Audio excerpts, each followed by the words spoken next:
এসছে তুফান। হ্যাঁ বাবা, তুফান হাওয়া দিচ্ছে, এত হাওয়া দিচ্ছে। বৃষ্টি এসছে, বৃষ্টি, তুফান। যাইস না এদিকে।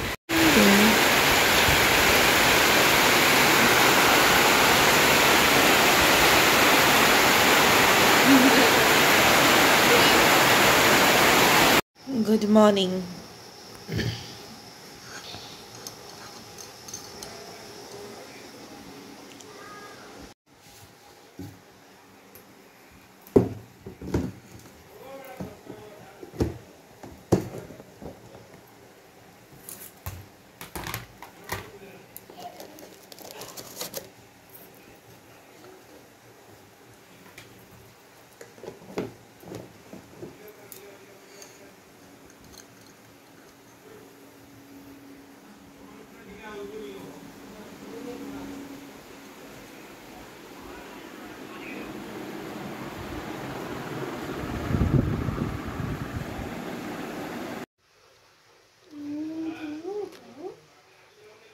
দেখি দেখি দেখি দেখি দেখি দেখি দেখি। না না, দিদির কাছে না, তুমি চলো, বাবার সাথে বসে খাবে। চলো চলো চলো, দিচ্ছি দিচ্ছি, আসো আসো। গুড মর্নিং বন্ধুরা, welcome back to my channel Puja's life. আমি পূজা, তোমরা কেমন আছো? আশা করছি খুব খুব ভালো আছো, আর আমিও বেশ ভালো আছি। আর আজকে হচ্ছে রোববার, আর এখন বাজে সকাল 10টা, আর এখন থেকে তোমাদেরকে সঙ্গে নিয়ে আমি আমার ব্লগটাকে স্টার্ট করছি। আর আই হোপ তোমাদের আজকের এই ব্লগটা ভালো লাগবে, তো ব্লগটা কন্টিনিউ দেখতে থাকো বন্ধুরা, স্কিপ করো না। সকালে উঠেই দেখি এত বৃষ্টি দিচ্ছিল, এত তুফান, মানে কি বলবো তোমাদের, তো শেয়ারই করলামই। আর তারপর সম্রাট বায়না করলো যে আমাদের সাথে চা খাবে। তারপর বলল যে না, চা খাবো না মা, আমাকে জল দিয়ে দাও, জল বিস্কুট খাবো, আর তোমরা চা খেও, একসাথে আমরা বসে খাবো। তো আমি, আমার বর, চুলবুলি, আমরা তিনজন, তারপর সম্রাট, সবাই মিলে আমরা চাটা এনজয় করলাম একসাথে বসে। আর তারপর এখানে খেলনা দিয়ে পুরো বিছানাটাকে ভরালো সম্রাট, আর এখন ঠিকঠাক করছি, বেডটাকে ক্লিন করব। তারপর আজকে ইচ্ছে আছে একটু রুমটাকে ক্লিন করার, অনেক দিন হয়েছে, টাইম পাই না বন্ধুরা, কারণ সম্রাটের স্কুল থাকে, আমার জিম থাকে, সকালে এত কাজ থাকে যে ঘরে রুম ক্লিন আর হয় না, আর অনেকটা ধুলো পড়ে রয়েছে। তো তাই ভাবলাম যে আজকে একটু ফ্রি আছি যখন, রুমটা ক্লিন করে নিই। তো আজকে রুমটা ক্লিন করব, তো তোমরা সঙ্গে থাকো বন্ধুরা আমার। বন্ধুরা, তোমরা অনেকেই বলবে যে তুমি তোমার ঘরের কাজ করো, সব কাজ তুমি একাই করো। আমি বলে দিই বন্ধুরা, আমার ঘরে আমি একাই কাজ করি না, আর আমাদের মেইড আছে, কিন্তু যেহেতু আমি আমার রুমটাকে তো অ্যাটলিস্ট আমি নিজে গুছাবো, তো তাই আমি আমার রুমটাকে পরিষ্কার করি, আর আমি ভালোবাসি। আর আমি মনে করি যে নিজের ঘরের কাজ নিজে করলে কেউ ছোট হয় না। তো আমি আমার নিজের ঘরের কাজ আমি নিজেই করতে ভালোবাসি। আগেও আমি আমার বাবার বাড়ির যখন থাকতাম, ঘরের তেমন কিছু কাজ করতে হতো না, কিন্তু আমার রুমটাকে আমি সুন্দর করে সাজিয়ে পরিপাটি করে রাখতাম। তো এটা আমার আগের থেকেই ভালো লাগা, ভালোবাসার একটা কাজ বলতে পারো। যতই যা কিছু করি, কিন্তু রুমটাকে নিজের হাতে নিজে গুছাতে খুব ভালোবাসি। আর সত্যি কথা বলতে গেলে আমি কি বলবো, আমার স্ট্রেস বাস্টার বলতে পারো। আমার যত অশান্তি, যত মানে ঝগড়াঝাটি, মনে অনেক চিন্তা থাকে, টেনশন থাকে, সব কিছু এগুলো দিয়ে দূর হয়ে যায়। আমি যখনই মন খারাপ হয়, অনেক নানান চিন্তা আসে, তখনই চটজলদি উঠি, বুস্ট করি, হয়তো এক্সারসাইজ করি, আর না হলে নিজের রুমটাকে সুন্দর করে সাজিয়ে পরিপাটি করে রাখি। তখন আমি মানে কি বলবো, আমার মন খুব শান্তি পায়, আমি খুব খুশি হয়ে যাই, চটজলদি আমি মানে একদম আমার স্ট্রেস, চিন্তা সব কিছু দূর হয়ে যায়, আর আমি খুব হ্যাপি ফিল করি। তার জন্যই কাজ করা বন্ধুরা। তো অনেকে বলবে যে না, তুমি এত কাজ করো, এত না ভিডিওর জন্য কাজ করছো। অ্যাকচুয়ালি ভিডিওর জন্য না বন্ধুরা, আমি ভিডিও ছাড়াও কাজ করি, আর ভিডিও দিয়েও কাজ করি। কাজ করতে ভালোবাসি, আমি একা বসে থাকতে একদম ভালোবাসি না, যে একা বসে বসে বোর হব, মোবাইল টিপবো, একদম না। আমি কিছু না কিছু কাজ করতে থাকি, ঘরের কাজ হোক আর যে কোনো কিছু কাজ করতেই বেশি ভালো লাগে আমার। তারপর রুমটা ক্লিন করে, যেহেতু আজকে সানডে আর ফ্রিও আছি, তো তাই ভাবলাম যে একটু নিজের কেয়ারও করতে হবে। শুধুমাত্র ঘরের কেয়ার করলে হবে তা কখনো হয় বন্ধুরা? তো তাই একটু প্যাক বানিয়ে নিচ্ছি, ফেস প্যাক। তো অরেঞ্জ পিল পাউডার নিয়ে নিয়েছি, বেসন নিয়ে নিয়েছি, কফি পাউডার আর কস্তুরি হলদি নিয়ে নিয়েছি। যা পেয়েছি তাই নিয়ে নিয়েছি আর কি, ঘরে যা যা ছিল। আর অনেক কিছুই ছিল কিন্তু সব কিছু দেইনি বন্ধুরা, যা যা ছিল সব কিছু প্যাক নিয়ে বানিয়ে মুখে দিয়ে দেবো বন্ধুরা।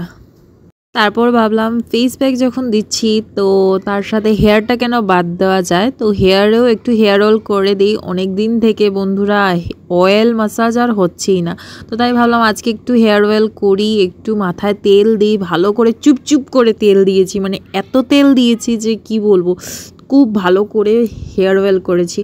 আর শান্তি পেয়েছি বন্ধুরা, মানে মাইন্ড পুরো রিল্যাক্স ফিল হয়। দেখবে তোমরাও হেয়ার অয়েল করে দেখো, একদিন নিজেকে দিও বন্ধুরা, খুব ভালো লাগবে। তারপর সম্রাট এসেছিল, আমাকে খুব জ্বালাচ্ছিল দেখে, এত আদর খেলো আমাকে, মানে খুব চুমু খেলো আমাকে।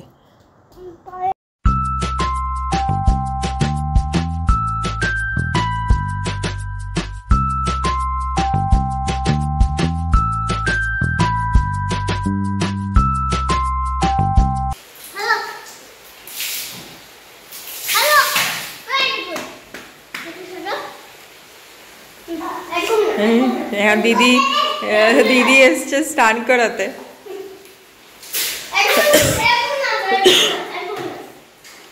পড়ে যাবি তো।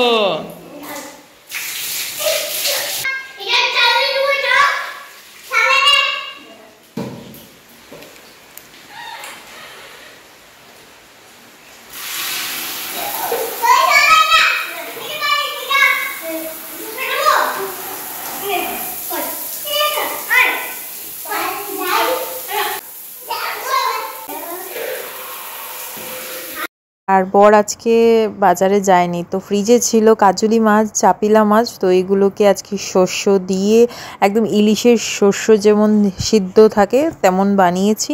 আর এদিকে পাতলা করে মুসুরি ডাল করলাম, পেঁয়াজ সম্বাস দিয়ে, পেঁয়াজ ফোড়ন দিয়ে।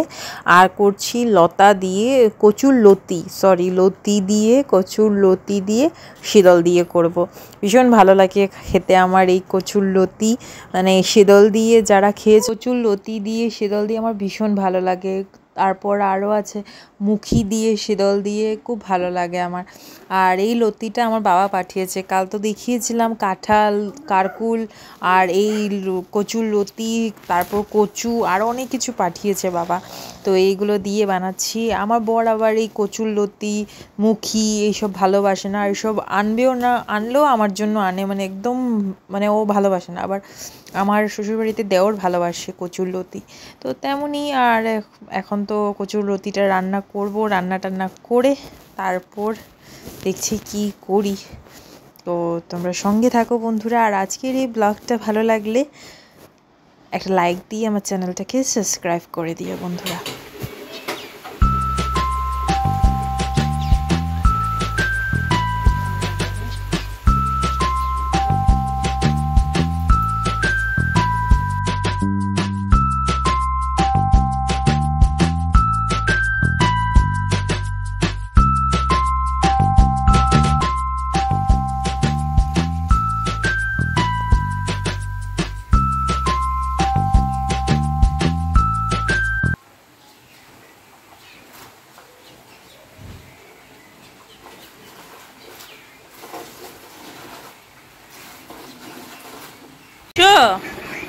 না ভাত খাচ্ছ, খেয়ে নাও, তাড়াতাড়ি খেয়ে নাও।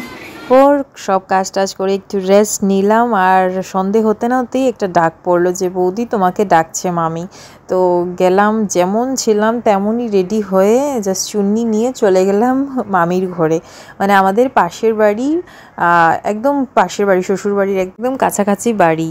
তো ওনার বাড়িতে মামির ছেলের বিয়ে লেগেছে, তো বিয়ে লেগেছে শুনে তো খুব এক্সাইটেড। তো আমাকে আমাকে ডাকলো, আমি চুলবুলি সম্রাট গেলাম, গিয়ে জোগাড় দিতে ডাকলো।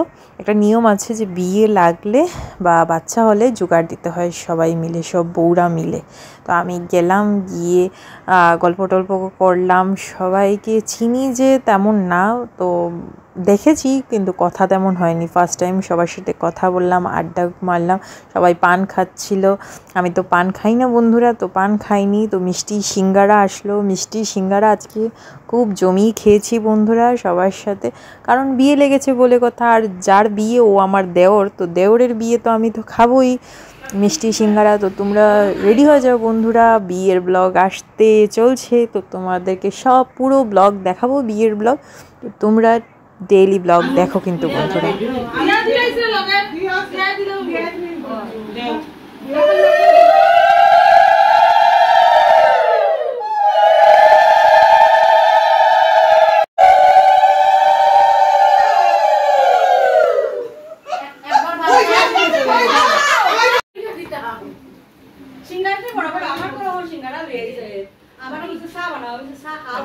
বন্ধুরা আজকের এই ব্লগটা এই পর্যন্তই থাক, আবারও দেখা হচ্ছে নেক্সট ব্লগে। ততক্ষণের জন্য তোমরা খুব খুব ভালো থেকো, সুস্থ থেকো।